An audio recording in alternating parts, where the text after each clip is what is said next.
जो कोई भी अपना दिल, अपनी खुशी, अपनी आंतरिक शांति, अपनी आरामदायक स्थिति और अपने जीवन की स्थिरता अल्लाह के अलावा किसी और पर पूरी तरह से टिका देता है, तो वह अपनी उसी निर्भरता के कारण निश्चित रूप से सजा पाएगा और उसे इसका परिणाम भुगतना पड़ेगा।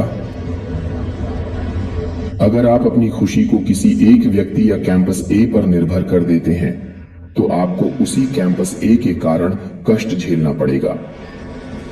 अगर आप अपनी खुशी को अपने जीवन साथी, अपने माता पिता, अपने बच्चों या किसी और पर निर्भर कर देते हैं, तो आपको उन्हीं की मौजूदगी के कारण कष्ट झेलना पड़ेगा। चाहे आपको वे मिलें या न मिलें, उनकी मौजूदगी भर से ही आपको उनके कारण तकलीफ होने लगती है। इसलिए हमें चाहिए कि अपनी निर्भरता को केवल अल्लाह पर ही टिकाएं।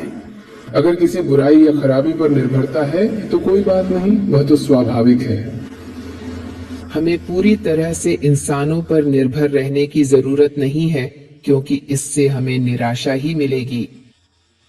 जरा सोचिए, फिर से विचार कीजिए, वे लोग जिन्हें हम अब तक या पहले हमारे लिए अच्छे मानते थे, स्कूल या कॉलेज के दिनों में जो हमारे सबसे करीबी थे, वे अब कहाँ हैं?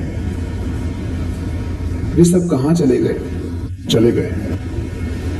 कुछ लोग अब अचानक कहते हैं, ओह, वे मेरी जिंदगी से चले गए, वे बुरे हैं।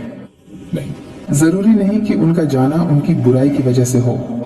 याद रखो, जितना आसान समझना है उतना ही जरूरी है कि वे तुम्हारे इर्द गिर्द ही न घूमते रहें। हर किसी की अपनी जिंदगी होती है। जैसे तुम्हारी अपनी जिंदगी है, वैसे ही दूसरों की भी अपनी जिंदगी होती है।